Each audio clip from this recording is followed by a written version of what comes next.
Hello ladies and gentlemen, I am the Grand Cat and it's now time for the Kerdmania 3 reveals. We are going to be revealing in this video the Kerdmania 3 playmat.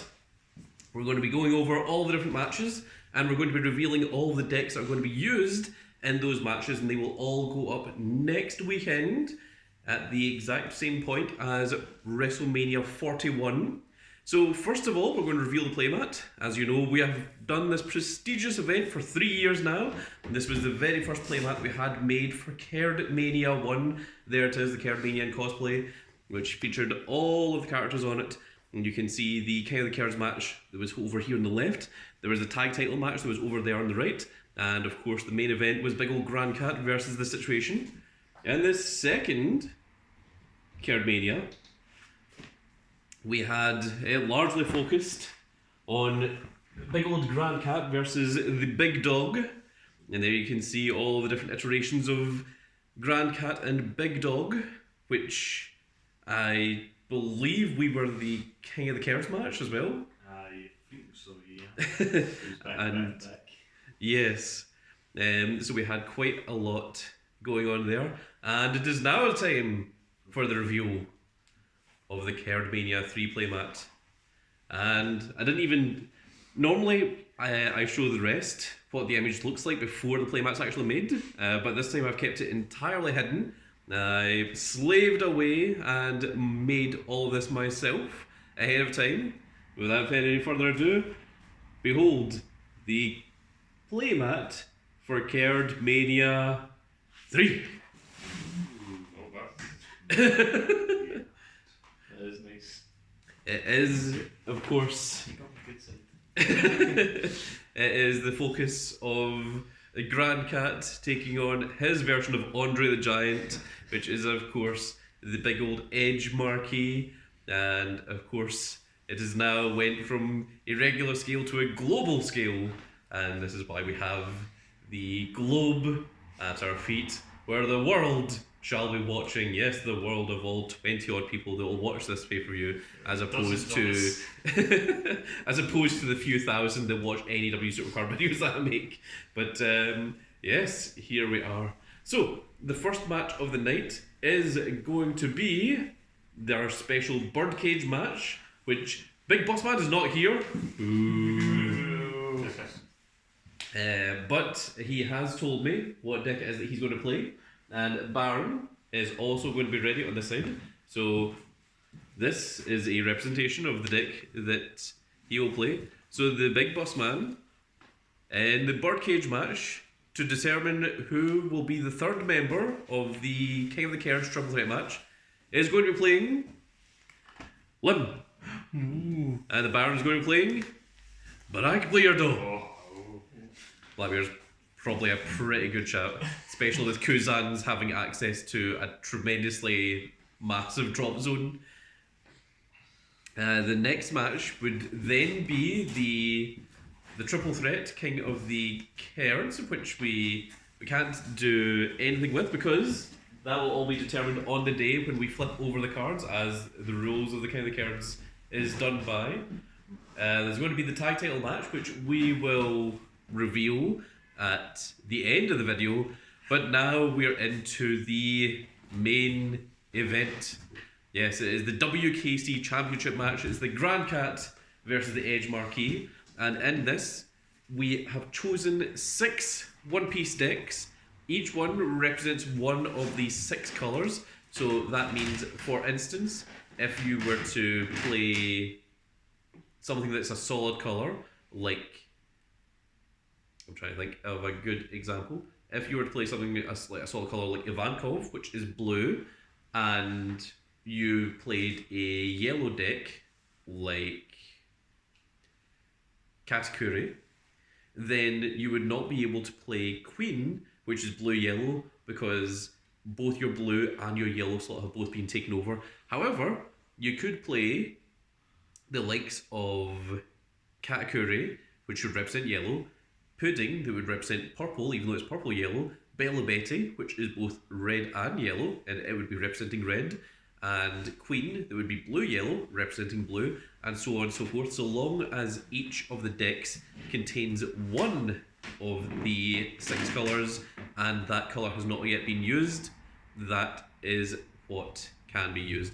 Now, all 6 decks are not going to be used. It is going to be a best of 5, which means that the first player to get to 3 wins will win the WKC Championship. And that means that it's going to be at maximum 5 decks, which means that there's one of those decks that won't be used. And as Grand Cat has the championship advantage, it means that Edge Marquee will be deciding what deck he wants to play, and then Grand Cat will be deciding what deck he wants to play against it. So I have my 6 decks all here, ready and willing to go. And Edge Marquee has his leader cards. Some of these courtesy of the big dog, thank you. You're a gentleman. Okay, so let us first of all begin with. So trying to find the right one. Okay, we shall start with Red, the original character. And I am going to be playing Shanks. I will be playing Smoker. Oh, interesting choice. I was very almost going to choose Zorro, but I thought Shanks is my main deck, so that is absolutely the one that I'm going to go with. I thought you would, it's a generic strong choice. Yeah, I was really, really almost so going for Chopper, the Chopper version of Zorro, Zorro. Because I just thought that amount of rush, is very, very dangerous. It is. But I went with Shanks, which is a more... It's got a lot more options in it, I think, even if it doesn't have quite the same amount of rush. Next, we will choose green. And for my green deck, I have decided to go with Jewelry Bonnie. I've decided to go with Limb. Oh, interesting. We've got 2 limbs in Kerdmania now. Yes, indeed. I initially was going to go with either Smoker or there was something else I was deciding between, and I ended up opting for Jewelry Bonnie just because I thought it was more defensive. Jewelry Bonnie was one of my candidates as well, but I don't know, I think Limb just edged it out. The next one we will reveal will be our black deck, which I am going to choose I can take a guess. Blackbeard. Yeah, that was the huge one I was worried about. I've chosen Usopp as my black deck. Blackbeard was one of the massive obstacles in me picking decks. I had to make sure nothing I played was just all on plays. Yeah, because it would be an immediate lose. I had an idea where I was like, I could just pick 6 decks that all have on plays and just accept I'm going to lose one game to Blackbeard. Yeah. But I was like, no, I shouldn't be trying to lose a game and then pick up more.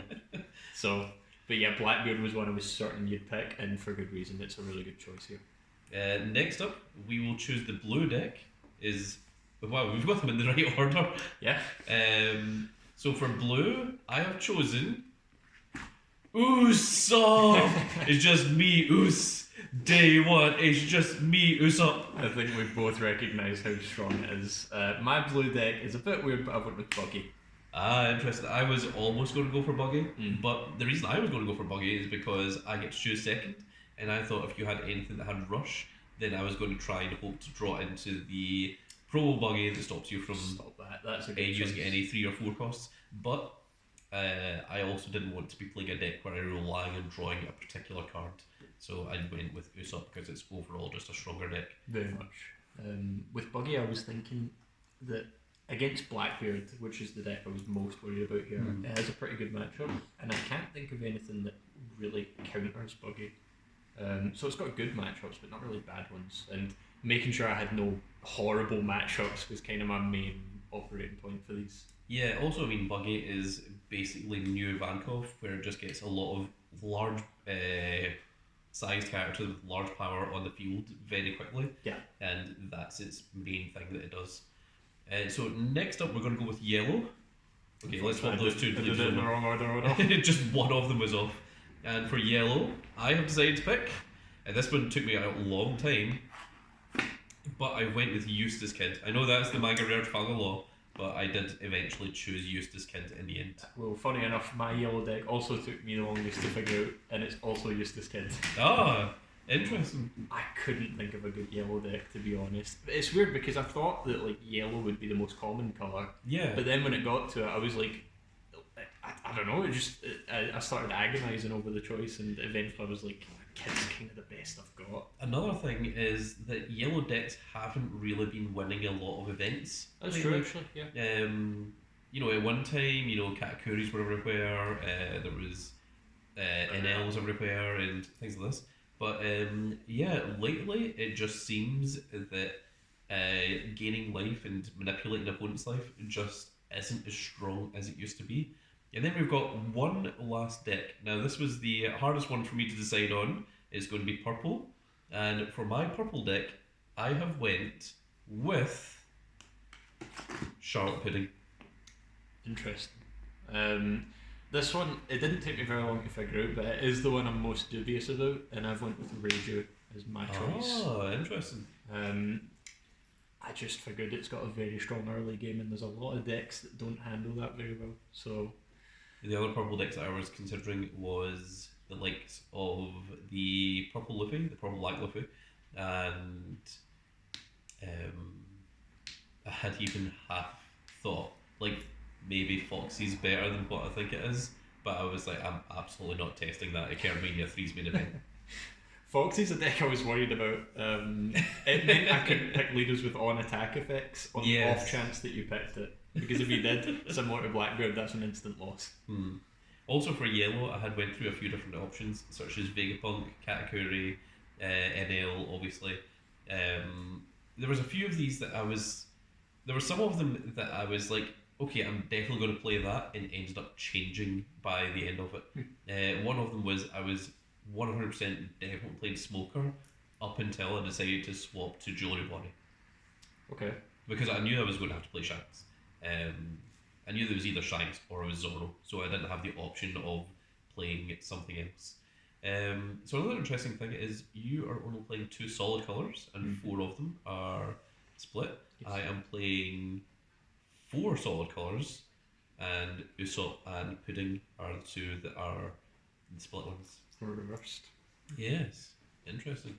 Okay, so next we're going to pause the video briefly, and we are going to decide, because the tag title match is going to be myself as a big old Grand Cat and the Edge Marquee as a one last time teaming up as part of New Cat Republic, and we're going to be against the current reigning tag team champions of the big situation, which is weird because Big Dog was your tag partner, not supposed to be Big Boss Man. No. All fabrication. I am fairly sure that that's what happened at last. No, I remember it clearly, actually. No, it happened. Fondly. On the plus side, it means that after Kerdmania 3 that you can't be tagged with Big Boss Man, nor can you be tagged with Situation, because those are both former tag team partners. So we are going to get new tag team partners for the new Kerdmania year, I suppose. Yeah. It's not the actual year, doesn't end on December 31st. But for each year we get new tag teams. So we are going to pause, we're going to deliberate over what decks we want to use, and then we shall be back to announce what the tag title match is going to be for Kerdmania 3. And we are back. So the last match that we need to determine is the tag title match for the main event of night 1 of Kerdmania 3. And me and Edge Marquee, we have decided. And Big Dog and Situation, they have decided. Yep. So, at Kerdmania's 3 tag title match, I shall be playing Shanksu. And Big Dog, which deck will you be playing? I will be playing Jewelry Bonnie. Well, Edge Marquee shall be playing Jewelry Bonnie. Great minds think alike. In the Situation, Jewelry Bonnie. Ooh, sup. Oh my goodness. Ah, okay. Interesting. Well, there you go. So that's what the main event of night 1 of Kerdmania 3 is going to be. And that's all the matches in order now. So Kerdmania 3 Night 1 is going to consist of the Baron versus the Big Boss Man in the first ever birdcage match at an official event to determine who is going to go into Night 2 for the triple threat for the King of the Kerds. Then the main event of Kerdmania 3's Night 1 is going to be the tag title match, which is going to be the new Cat Republic I'm slightly off screen. against the Big Situation Morning. for the tag team titles. And then Kerdmania Night 2 is going to kick off with the King of the Kerds triple threat match, of which the Big Dog Aye, that's me. is the current King of the Kerds. And he is going to be defending his crown against the winner of the Birdcage match and the winner of the Kerd Elimination Chamber. Ooh. Yes. which Big Dog will let us know who that is. Eventually. As soon as I watch it. And I've then seen that, I just, you know, it's in the back of my head. I'm going for files. Oh, Back in my head. right, okay. Yeah, just picking a name I know, a hat. I know, there's only one name in the hat, because that's who it is. and then there's only one name in that. And then Kerdmania 3's main event is going to be the big old Hogan versus Andre, Grand Cat versus Edge Marquee, and we shall see if the Grand Cat can slam the Edge Marquee for the slam heard round the internet. And also beat him in a card game. Oh, also that, yeah, that's the other That's thing, it. of course, for the WKC Championship. But that's going to be it for this video, folks. I hope you all enjoyed. I hope you're all excited about Kerdmania 3. And if you are, please give me a like, share, and subscribe. And if you are subscribed, make sure you click that notification icon so that you can see when more of these glorious little videos go out. And we shall see you all in the next video. Goodbye, everybody.